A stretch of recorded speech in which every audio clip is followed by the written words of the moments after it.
حضرت مولانا سعد صاحب کے بیانات کے اندر بعض وہ چیزیں جو علماء کے نزدیک قابل اعتراض، وہ کوئی نئی بات نہیں ہے، یہ تو 10 سال سے کتاب سے چھپے ہوئے ہیں۔ دارالعلوم دیوبند نے کبھی اس میں دخل نہیں دیا۔ آج کا مسئلہ یہ ہے کہ اختلاف ہوا، ہندوستان اور پاکستان میں اختلاف ہوا۔ دارالعلوم دیوبند کے 10 بازو تو مدارس اسلامیہ ہیں جن کو علماء دیوبند نے قائم کیا، وہی ترجمان ہیں دارالعلوم کے، وہی اکابر دیوبند کے مسلک کے امین اور محافظ ہیں اور ساری دنیا میں کام کر رہے ہیں۔ اب وہی 2 طبقوں میں بٹ گئے۔ وہ دارالعلوم کے پاس خود بھیجتے ہیں کہ دارالعلوم کیوں خاموش ہے، لکھو۔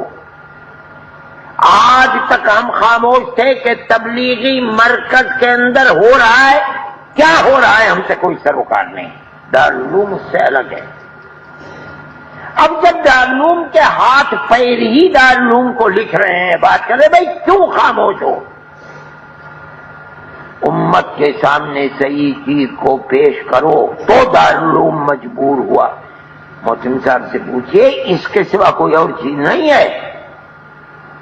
مدارس اسلامیہ کے لوگوں نے مخاطب کیا، دارالعلوم نے ایک فتویٰ دے دیا، آپ اسے فتویٰ کہیں یا تحقیق حال کہیے، دنیا فتویٰ کرتے، میں نہیں سمجھتا ہوں تو فتویٰ۔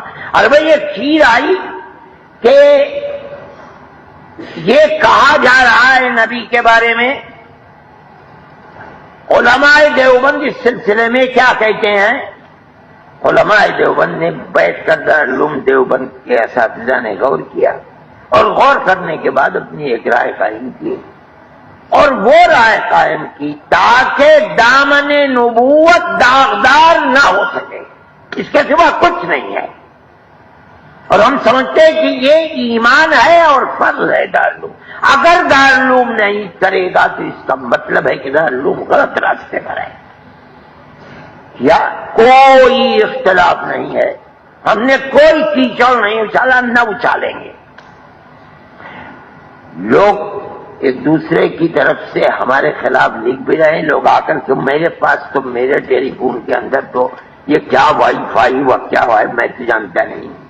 جن کے پاس ہے وہ سنتے ہیں، ان کو آ کے مجھ سے کہتے ہیں کہ یہ ہے، یہ مجھے بخدا کہتا ہوں کوئی دلچسپی بھی نہیں، یہ کام ہی نہیں ہمارا۔ بھائی کوئی گالی دیتا ہے گالی دے، سوالی دیتا ہے سوالی دے۔ ہم نے ایک چیز کیا دارالعلوم دیوبند کے مفاد میں مجبور ہو کر کے کیا ہے۔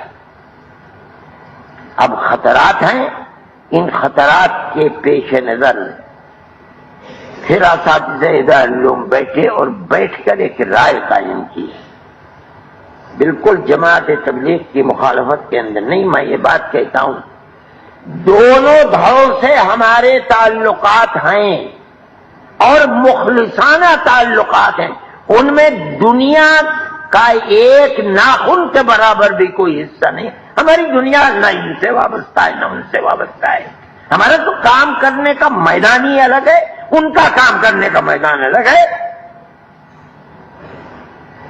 ہمارا ان سے کوئی اختلاف نہیں، میں بار بار کہتا ہوں، میری یہ آواز میں جانتا ہوں کہ ساری دنیا میں جا رہی ہے، دارالعلوم دیوبند کا کوئی اختلاف نہیں ہے، دیوبندی جماعت ہے۔ ہمیں اگر اختلاف ہے ان کے اختلاف سے اختلاف ہے، اور ہم اگر ہمیں کوئی موقع ملا تو ہم پھر اس کی کوشش کریں گے، اور ہم پہلے بھی کوشش کر چکے ہیں۔ میں بیٹھا ان کے ساتھ تقریباً آدھا گھنٹہ بیٹھا، ایسے بیٹھے ہوئے تھے ان کے خسر مولانا سلمان صاحب، ایسے بیٹھے ہوئے تھے مولانا سعد صاحب، ادھر بیٹھے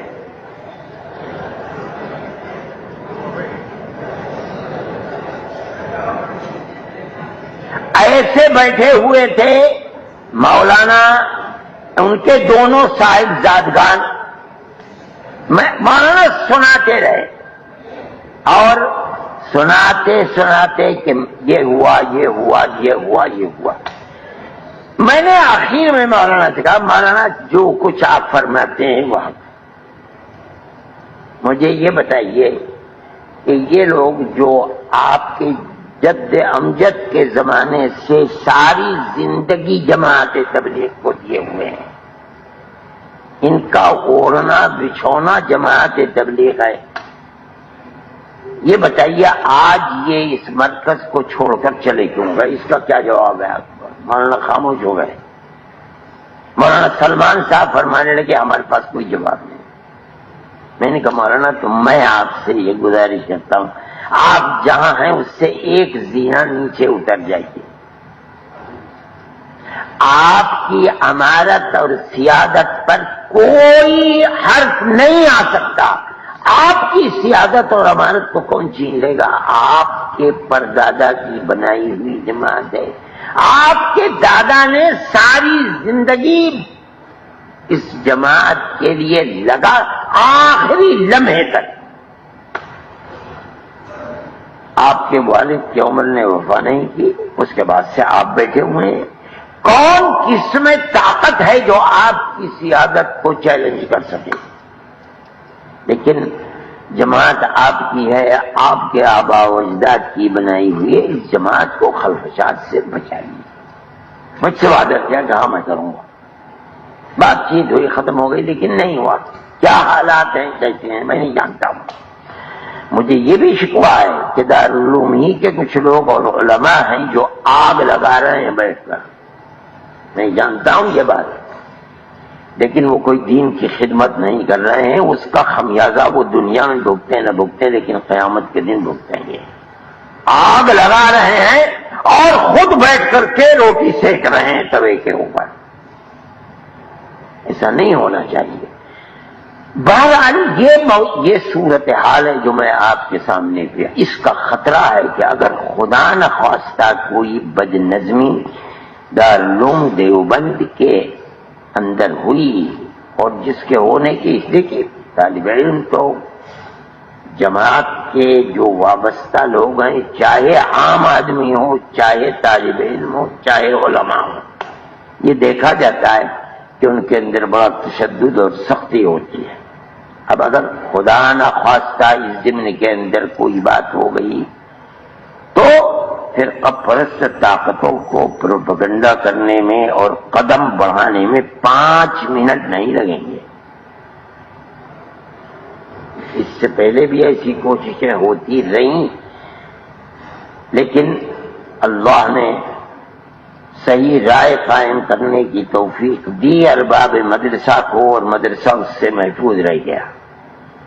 یہ قرب قیامت ہے، جو دن بھی گزر رہا ہے ایسی شخصیتیں جو فتنہ و فساد کے زمانے میں پہاڑ کی طرح سامنے آ کر کے اور دارالعلوم کی حفاظت کریں۔ ہماری بدقسمتی کی بات ہے کہ وہ لوگ اٹھ گئے، دنیا سے چلے گئے۔ آج تو حفاظت کے لیے یہ ضروری ہے کہ ایسے حالات سے دیوبند کو، دارالعلوم کو بچایا جائے۔ میں یہ بات کہتا ہوں آپ سے کہ ہم اساتذہ دارالعلوم، خدام دارالعلوم، سب دارالعلوم کے نمک خوار ہیں۔ ہم ہی نہیں، آپ بھی نمک خوار ہیں۔ آپ کا مستقبل بھی دارالعلوم کی وابستگی ہی میں مضمر ہے، خیر خواہی میں ہی مضمر ہے۔ ہمیں رات اور دن اس کی کوشش کرنی ہی چاہیے کہ دارالعلوم کسی خلفشار سے محفوظ رہے، اور اللہ اس کو محفوظ ہی رکھے۔